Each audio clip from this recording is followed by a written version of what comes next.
Olá, bom dia. Estamos começando aí um novo programa, o Quarta Sindical, um programa de parceria da CUT Paraná com o Brasil de Fato Paraná. E hoje nós começamos com a categoria dos bancários, para falar sobre os trabalhadores bancários na pandemia do coronavírus. E estamos com convidados especialíssimos e com o nosso anfitrião, presidente da CUT Paraná, Márcio Killer. Então, quero que todo mundo aí dê um tchauzinho para a gente começar o programa. Eu sou Ana Carolina Caldas, sou repórter do Brasil de Fato, e eu vou passar imediatamente para o nosso anfitrião, Márcio Killer, que vai falar um pouquinho a respeito deste programa, que acontecerá todas as quartas-feiras, no horário de 11h30, tanto na página do Brasil de Fato Paraná, como na página da CUT Paraná e outras páginas também. Então, eu vou passar primeiro para o Márcio, e aí o Márcio vai apresentar os nossos convidados. Nós teremos vários temas aí para conversar. Então, Márcio, a palavra é sua. Então, bom dia a todos que nos veem, que nos ouvem, né, pelas redes sociais.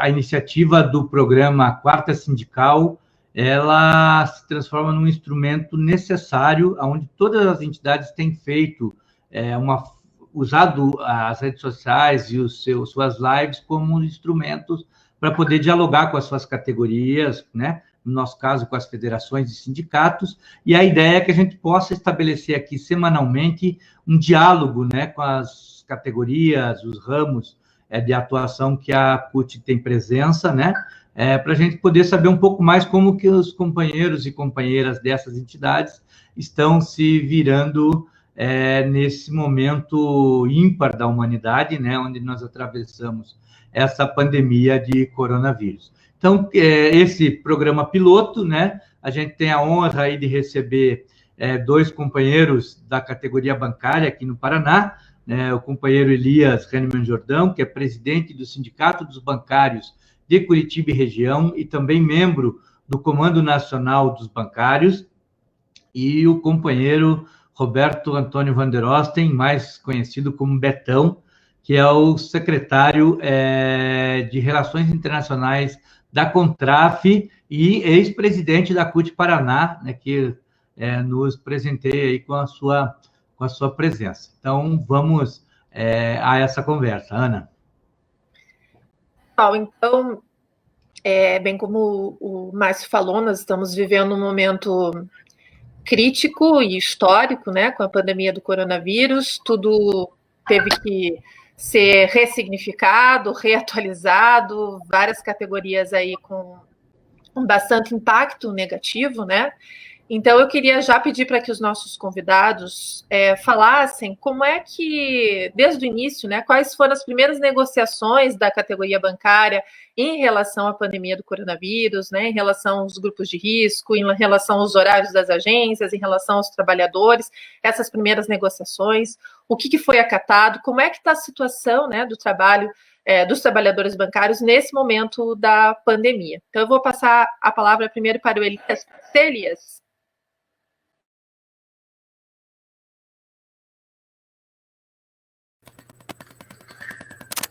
Tudo bem, vamos lá. Eu até, por uma questão de histórica, até poderia passar a vez para o nosso companheiro Roberto van der Osten, que tem tanto, muito mais acúmulo que eu nessa jornada toda, mas como de fato ele está transitando mais na Secretaria Internacional, com debates maiores, além do nosso debate nacional aqui, como nesse momento eu estou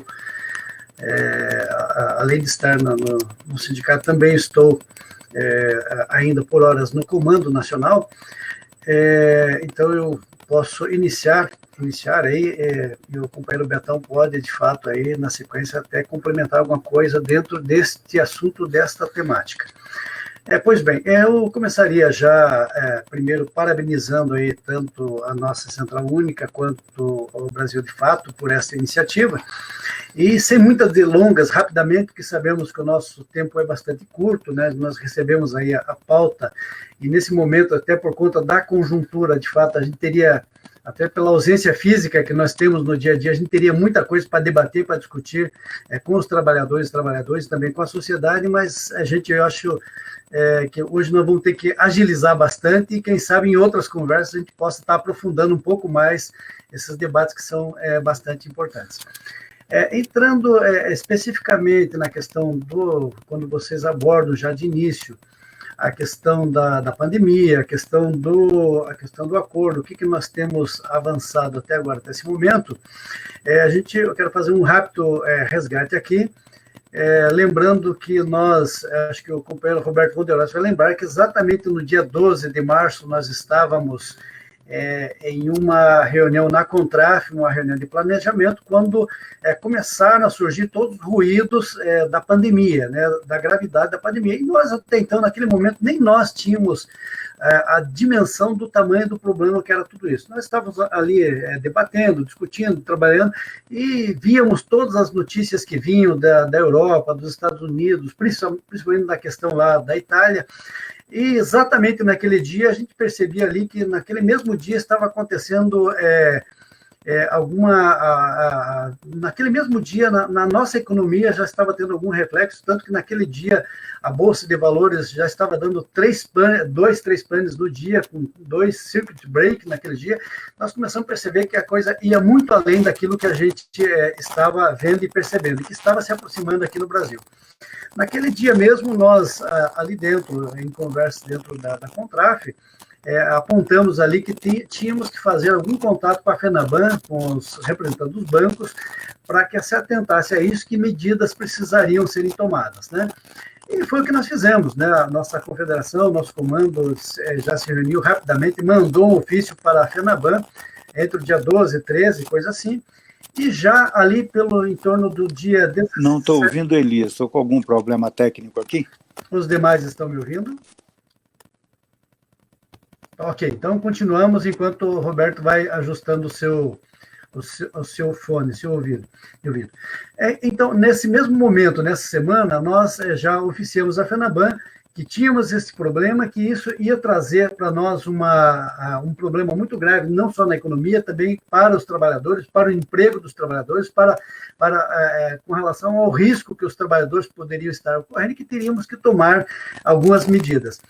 Isso posto, esse ofício enviado, mandado, já tabulamos uma conversa em seguida com a FENABAN, muito já rapidamente naqueles dias. O fato é que da nossa categoria, que são mais de 450 mil bancários, já na primeira semana, já especificamente lá pelo dia 17, já tínhamos praticamente mais de 200 mil, em torno de 200 mil bancários em home office, né, por conta desta negociação.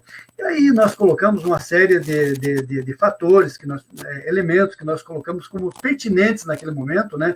A primeira coisa, entendemos que aquelas pessoas que eram de grupo de risco teriam que ser afastadas imediatamente, muito embora não houvesse assim, uma orientação, uma recomendação da Organização Mundial de Saúde ou do setor de saúde, mas nós cobramos que gestantes também fossem afastados, pais com filhos nas escolas também tinham que ter um olhar diferente, porque as escolas estavam sendo fechadas, os filhos não iriam para as escolas.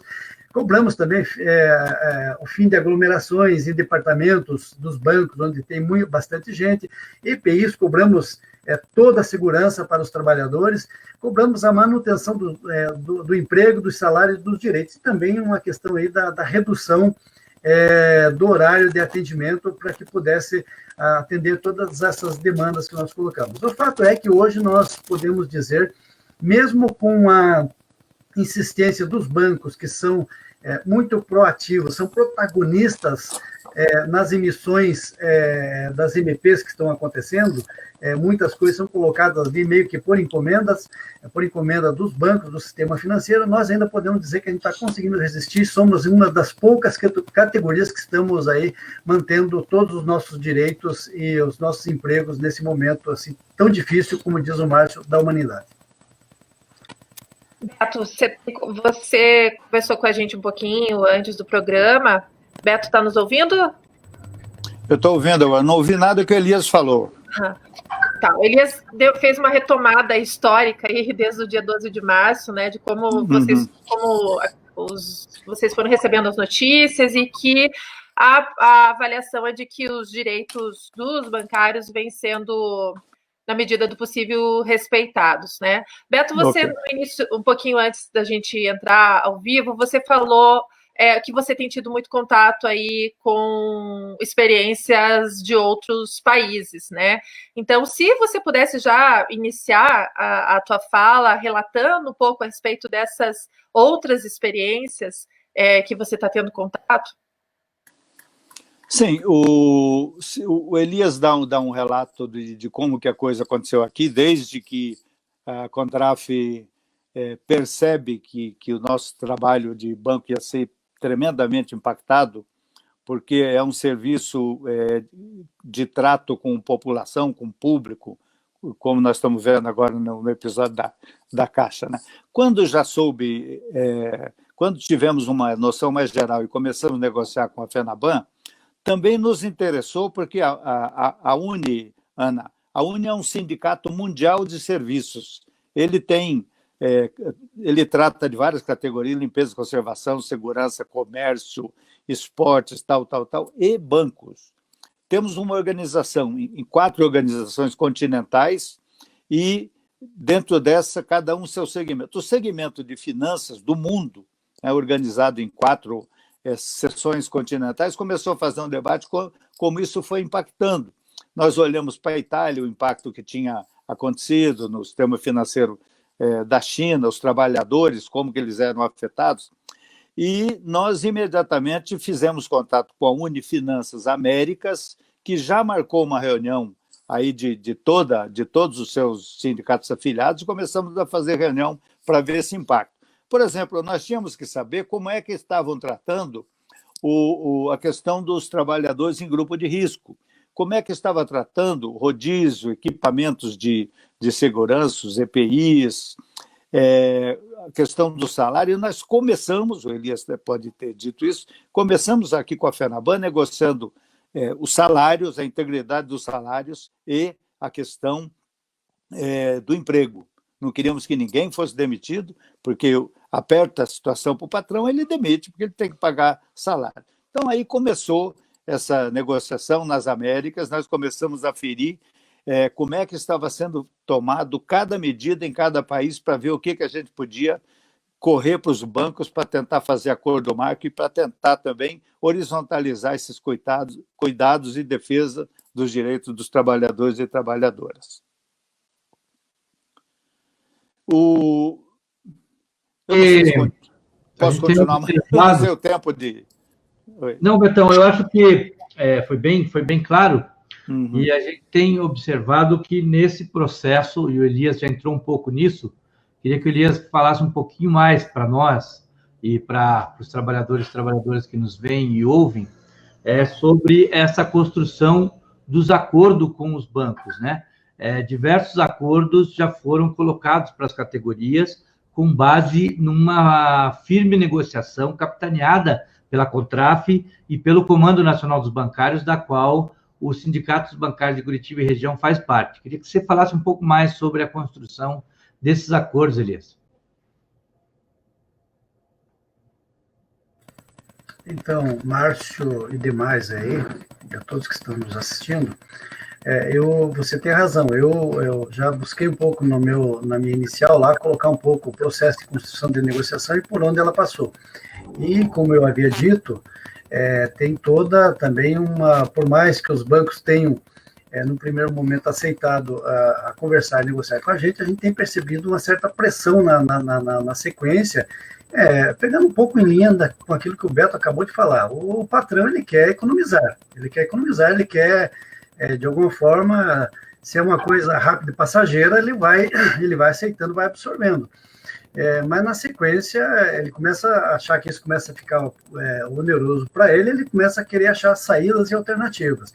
E uma delas, aí, repetindo um pouco daquilo que eu disse, o sistema financeiro que tem tem seu lobby muito forte no Congresso, né, acabou emplacando algumas MPs e tentou trazer para cima da gente essa questão das MPs.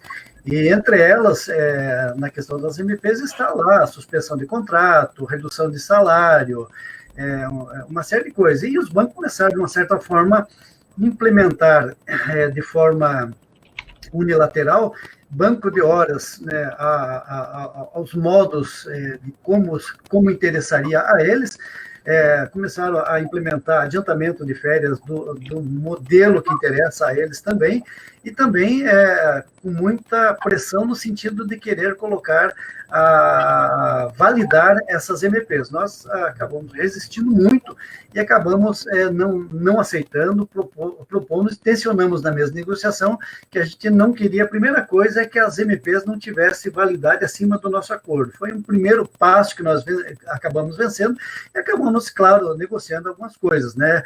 Como é a questão do teletrabalho, com todos os direitos, a questão do banco de horas, acabamos, até para que não ficasse uma coisa unilateral por conta dos bancos. Eu acho que os companheiros que são do Itaú sabem muito bem que o banco estaria implementando uma coisa ao seu modo, nós fomos lá, acabamos negociando uma coisa, algo mais favorável aos trabalhadores, antecipação de férias também, de uma forma combinada, negociada, acertada. O mais importante disso tudo é que tudo aquilo que a gente conseguiu negociar até agora foi sempre mantendo o emprego, salário, direitos, mantendo principalmente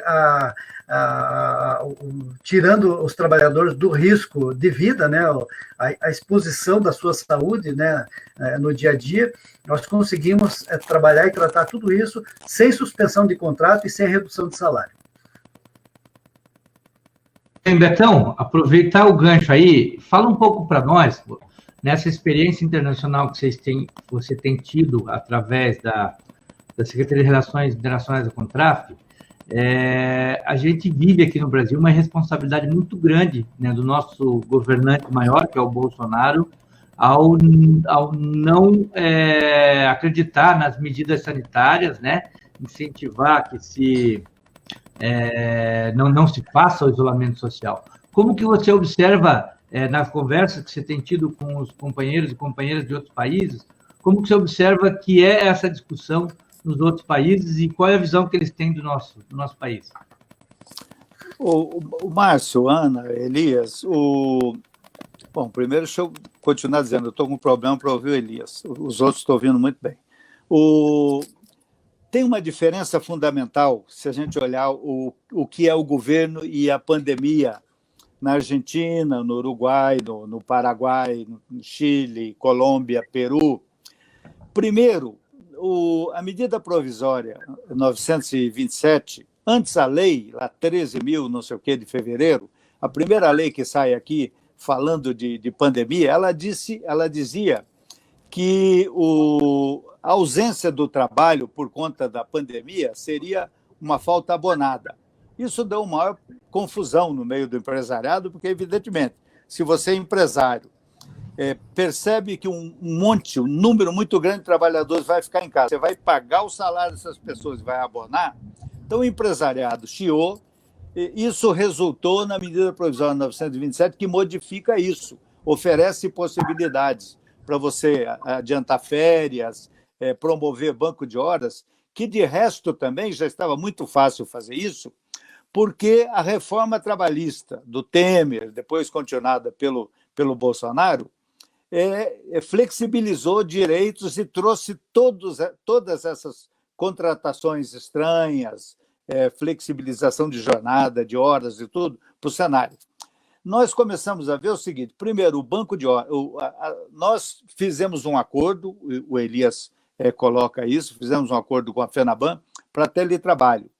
O teletrabalho, nos outros países, ele está tendo muito problema, igual aqui, porque ele é baixamente regulamentado, ele extrapola a jornada, ele mantém as pessoas conectadas num número excessivo. As mulheres são muito penalizadas com o teletrabalho, porque elas ficam fazendo a sua jornada, a dupla jornada no local e atendendo o seu teletrabalho do patrão, que ainda mantém metas para o período de pandemia. Nós percebemos, assim, por exemplo, que a Argentina tem um rodízio de 15 em 15 dias, o grupo de risco fica em casa, e essas pessoas não estão submetidas a um banco de horas negativos, onde que eles vão ter que pagar em 2021 2020, se voltar o expediente, 2021, sabe lá quando, até 18 meses, eles vão ter que compensar essas horas. Então, nós percebemos que o banco de horas foi basicamente aplicado no Brasil. O trabalhador está penalizado, está doente, está inseguro, está sem saber o que fazer da vida e ainda está devendo um caminhão de horas para o patrão. As férias antecipadas foi um fenômeno do Brasil e da Colômbia. Assim, vai ficar em casa, então antecipa as férias dele desse ano, do ano que vem, sabe lá Deus se não vem outra antecipação. O fechamento de algumas agências que estavam com problema, a redução da área de atendimento presencial, foi um fenômeno do Brasil, da Colômbia e do Uruguai. Todos os países possibilitaram que os trabalhadores tivessem EPIs. E os grupos de risco, por exemplo, na Argentina, esse pessoal que está com comorbidade e tal, eles ficam em casa com uma licença de saúde. Essa é a preocupação do Estado com o trabalhador e que obriga o patronato, inclusive, a dar uma licença de saúde para as pessoas, porque elas estão com problema de saúde. O cara é idoso, diabético, hipertenso e tal, ele tem problema de saúde. Então, ele fica em casa com uma licença de saúde, né?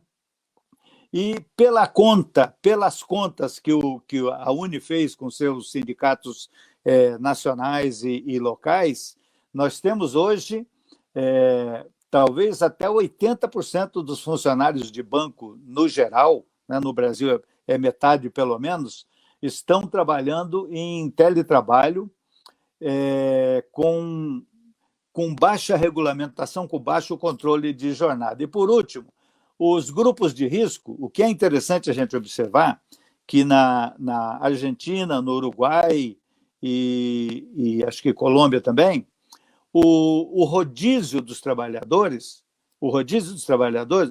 é de 15 em 15 dias, porque tem os 14 dias de possibilidade de manifestação de Covid-19 no trabalhador, ele trabalha 15 dias, se afasta, vem um outro grupo que fica 15 dias e ele fica numa quarentena, vamos dizer assim, de licença saúde, sem ser penalizado com o banco de horas. Né? Agora, a violação de horário de trabalho no teletrabalho é geral. Banco é banco em qualquer país. Obrigada, Beto. Esse tema dá um outro programa, né?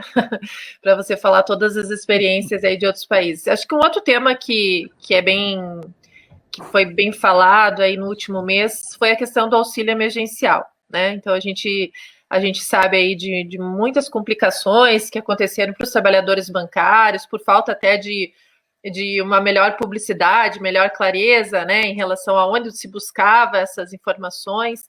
Então, queria que o Elias falasse um pouco a respeito disso, como é que iniciou essa situação, né? A gente viu cenas aí de gerentes de banco tendo que ir lá fora, organizar fila, mandar o povo embora. A gente sabe que teve algum tipo de solicitação aí por parte dos sindicatos de que o governo fizesse uma publicidade mais clara, né? Mas também não dá para a gente... Ou do que a Caixa Econômica fizesse uma publicidade mais clara. Então, Elias, eu queria que você também fizesse, como você fez da outra vez, uma retomada histórica aí, e como é que está a situação nesse momento. Bem, para o nosso povo que está discutindo aqui, também para aqueles que estão nos vendo, assim... primeiro que no nosso meio, para nós aqui, é desnecessário falar de toda a polêmica, da má vontade e indisposição do governo com relação a este auxílio, né? Até porque a gente tem vislumbrado aí, nesses últimos tempos, uma transferência de tudo aquilo que é arrecadado no país, uma transferência do orçamento que deveria ir para o povo, está indo para o empresariado e para o poder econômico. Isso está muito visível. Tanto que esta má vontade se refletiu na proposta inicial do governo de R$200. Né? Tanto que foi necessária uma intervenção da oposição, de todos os partidos, não estou falando de um partido, para aumentar sensivelmente esse valor. E é claro que nós entendemos que esta evidentemente, é uma política pública necessária para que as pessoas possam ficar em casa no isolamento, quebrando, inclusive, a circulação e a proliferação do vírus.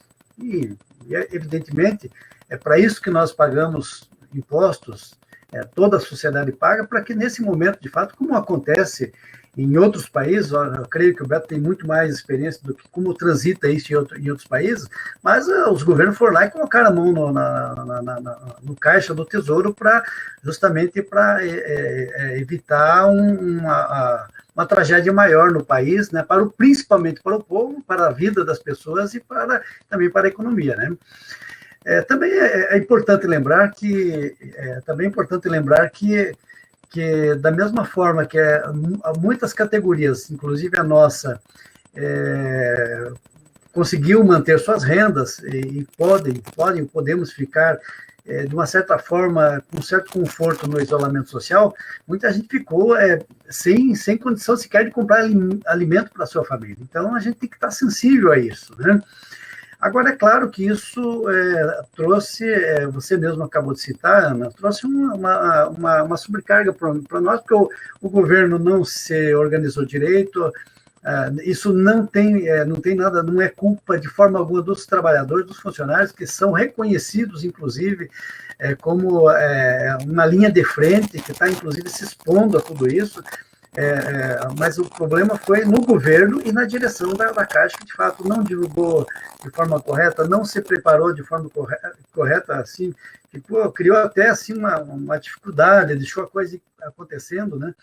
E trouxe, evidentemente, um ônus muito grande para nós, para a nossa categoria, que foi, no caso, a sobrecarga de trabalho aí, e adoecimento a funcionários da Caixa Econômica. Ela atende hoje, entre todos os programas sociais que ela atende desde a aposentadoria, os programas de renda básica, o Bolsa Família, e agora o emergencial, ela atende mais de 50 milhões de atendimentos, né? Então, nesses 50 milhões de atendimentos, tem de tudo. Tem pessoas que têm acesso à tecnologia e tem muita gente que não tem. Tem gente que, e como a Caixa não deu uma informação exatamente como deveria, vai todo mundo para frente das agências. Isso causa um transtorno, um estresse, né? Onde muita gente chega lá e acha que ela tem o direito e sobrecarga, inclusive, física, inclusive, para o trabalhador, para aqueles que estão atendendo. Sem contar que os trabalhadores estão indo, né, trabalhar, além dessa sobrecarga, sábado, domingo, feriado. Então, isso, de fato, trouxe uma sobrecarga, um ônus, um peso muito grande. E não por isso, não tanto, aliás, principalmente por isso, que nós estamos defendendo aí agora, inclusive dentro da Contraf e do Comando, uma descentralização, que os bancos privados, que são concessões públicas, também ajudem, né, nesse pagamento para desafogar essa sobrecarga.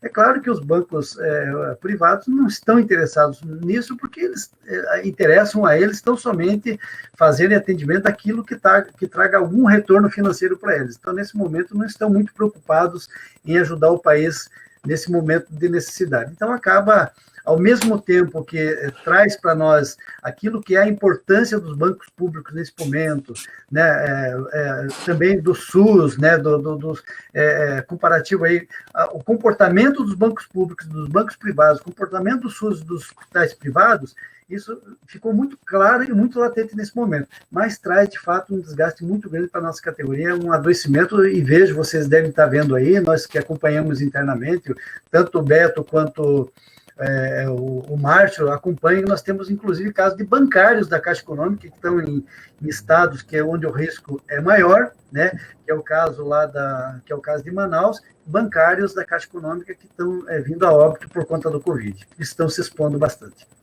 Elias, eu queria aproveitar esse gancho que você deixou aí e para perguntar para você e também para o Beto, esse momento a gente tem visto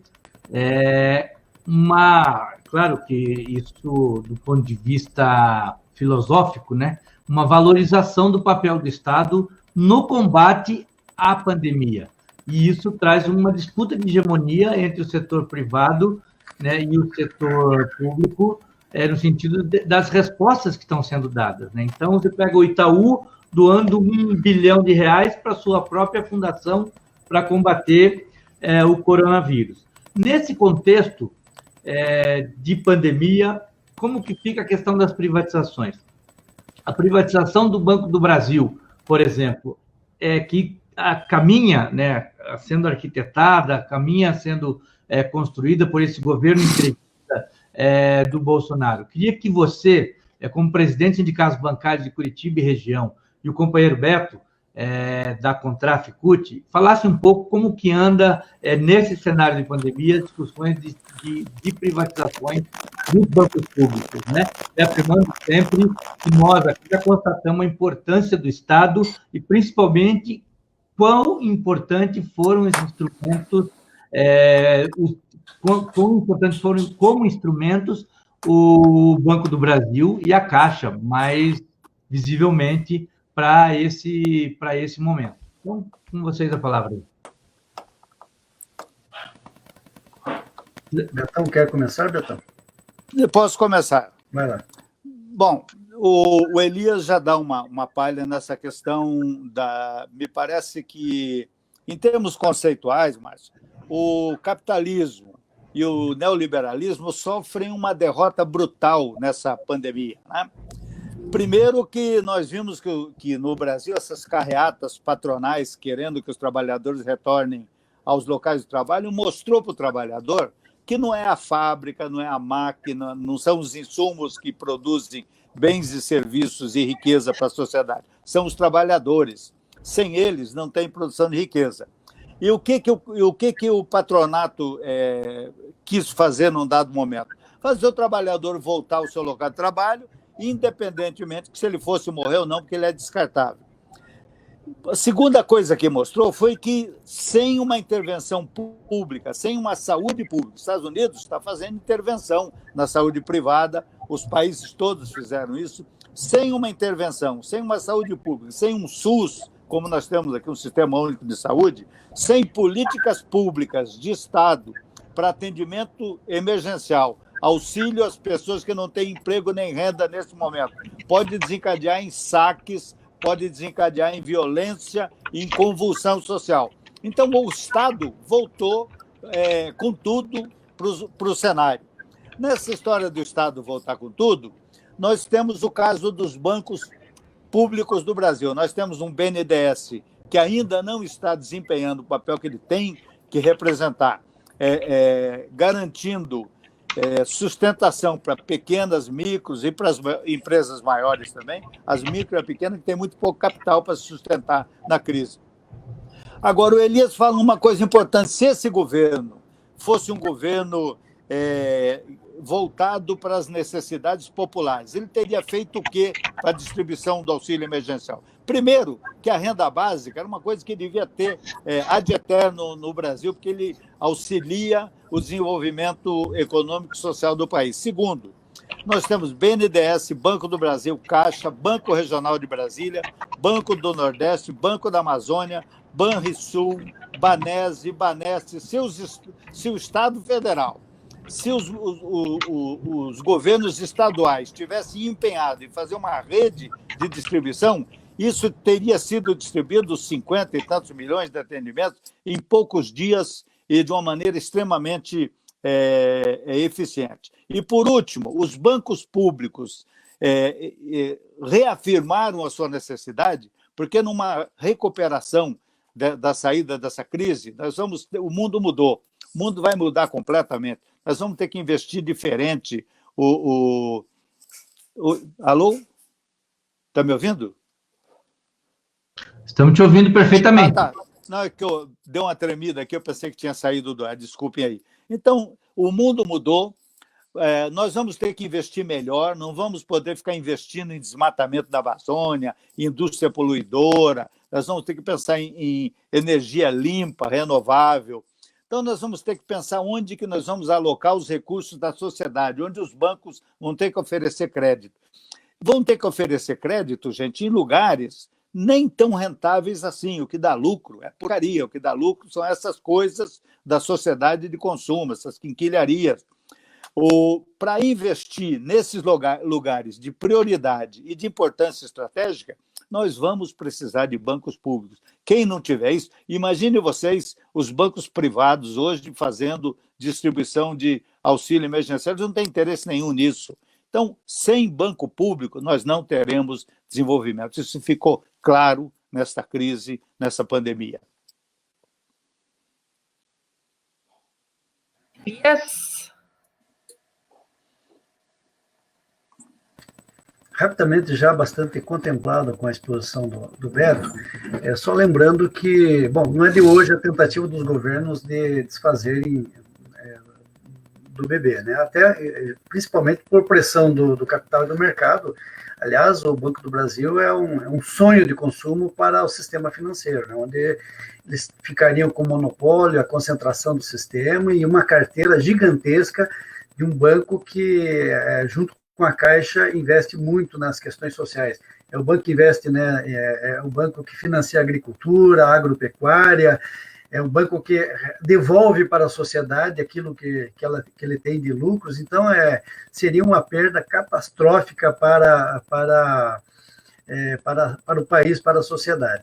E a pressão maior nesse momento, é claro, porque tem um governo lá que dialoga diretamente com eles, que faz exatamente o que eles querem. Então, eles estão, nesse momento, a pressão é muito violenta em cima do Banco do Brasil. E a sociedade tem que entender, nós precisamos levar esse recado para a sociedade, que esta perda seria lamentável para o país. Até nesse momento, inclusive, ficou tão clara a necessidade dos bancos públicos, dos sistemas públicos, que parlamentares de direita, até o próprio Rodrigo,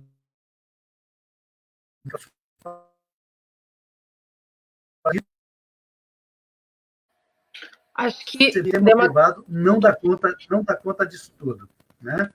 Então, para nós é muito claro, privatizar o Banco do Brasil é entregar o país nas mãos dos bancos privados.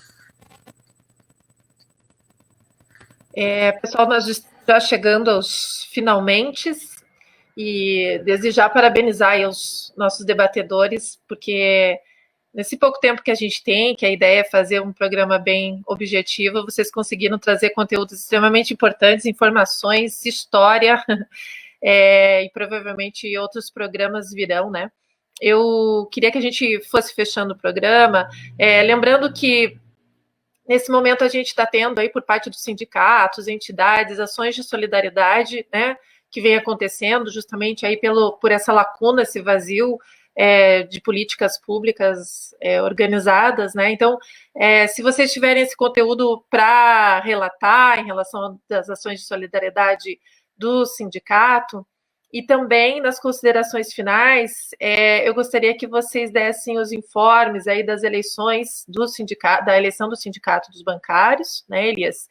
E outros informes que vocês considerem importantes. Eu vou passar primeiro para o Beto fazer essas considerações e o que você achar mais importante e relevante para inserir nesse nosso finalzinho, e depois já o Elias pega a palavra. Bem, primeiro a questão de eleições. O mundo mudou, né? Nós estamos, inclusive, usando um veículo de comunicação um meio de comunicação que hoje está extremamente necessário, que está conectando pessoas, está levando informação sem ter um suporte de papel, sem ter aquelas coisas que o mundo já vem superando, né? Isso a pandemia leva à necessidade de um distanciamento social que afeta principalmente uma questão caríssima para os trabalhadores, que era a mobilização. A gente sempre diz povo na rua, ajuntamento, atos, como fazer isso com uma pandemia. Soma-se a isso as eleições democráticas das nossas entidades. Mas nós, os trabalhadores e trabalhadoras, somos criativos e já partimos para as nossas eleições virtuais. Agora, no dia 23 de maio, já vamos ter a eleição da nossa Federação dos Bancários, que inaugura um processo que está correndo junto com a eleição de Belo Horizonte, São Paulo. Também vamos ter a eleição do nosso sindicato, Elias fala sobre isso aqui, mas que vão acontecer de formato virtual. E, por último, na questão da solidariedade, um valor importante da humanidade aflora nessa pandemia, que é a questão da solidariedade.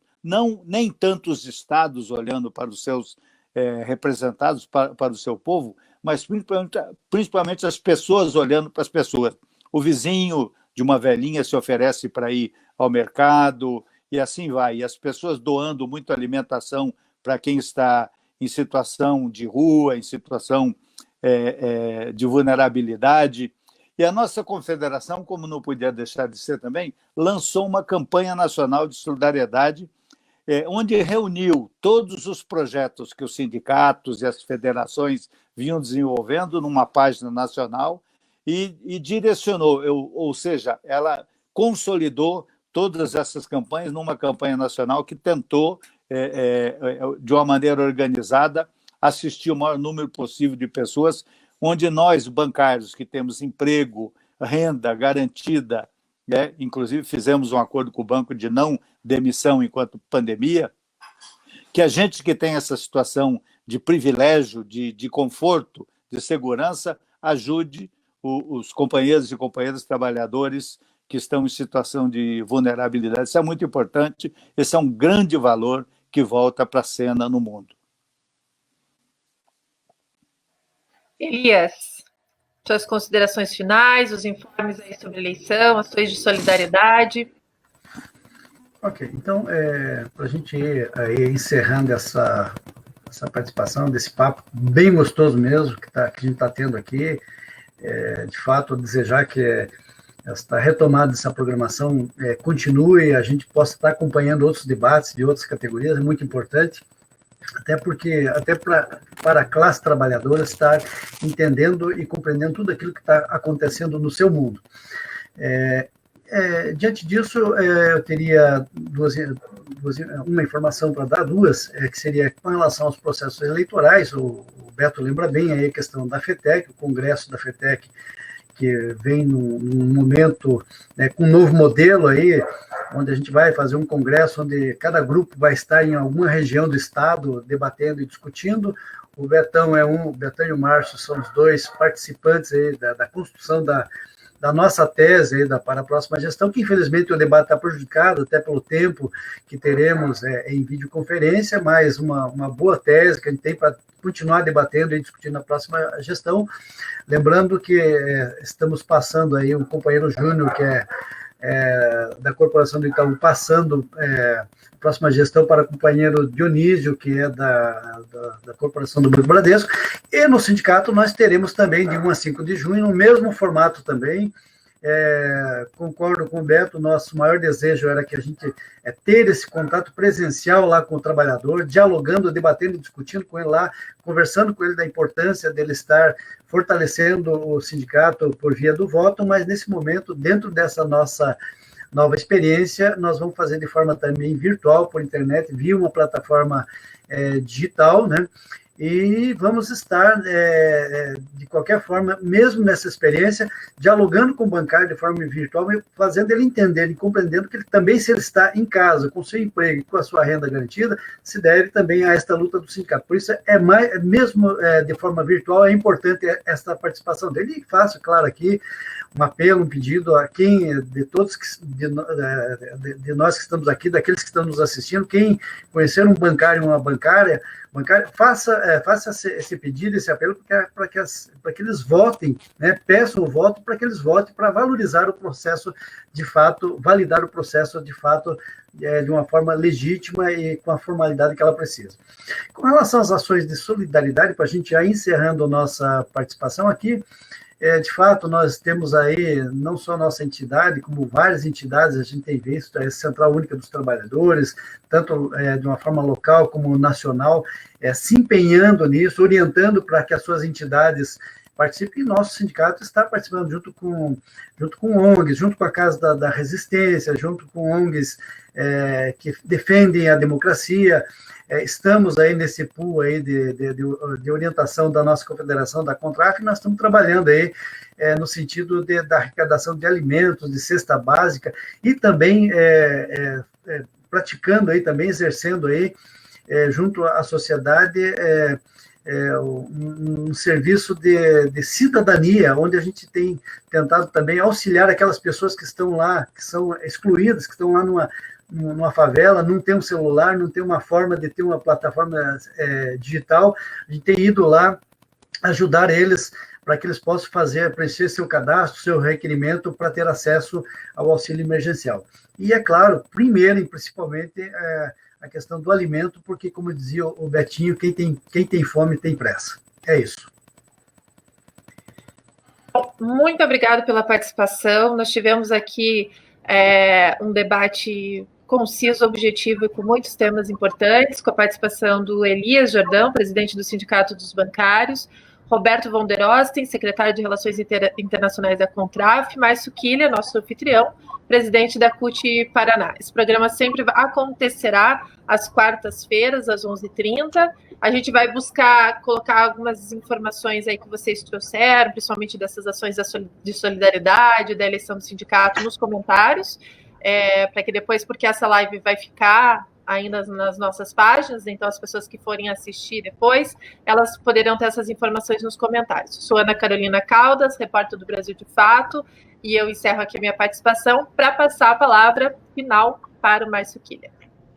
Muito obrigado, Ana. Quero especialmente agradecer a você, que vai ser minha companheira de bancada aí nos próximos programas que nós vamos fazer, né? Agradecer especialmente aos companheiros Beto e Elias, e que esse programa piloto foi pensado em especial em função das eleições que acontecem, né, no sindicato e também na federação, né, as eleições do sindicato de 1 a 5 de junho. Agradecer à redação do Brasil de Fato, a Secretaria de Comunicação da CUT Paraná, que foi parceira na organização do projeto, e a idealização desse programa, que foi pensada a partir da direção executiva da Central Única dos Trabalhadores. Então, deixo aqui o abraço da Central Única dos Trabalhadores. Peço a você que tenha sugestão de tema, que entre em contato com a redação do Brasil de Fato ou com a Secretaria de Comunicação da CUT Paraná, para que a gente possa elaborar bons e novos programas da Quarta Sindical para todas e todos os trabalhadores do Paraná. Um grande abraço e nos vemos na quarta-feira que vem.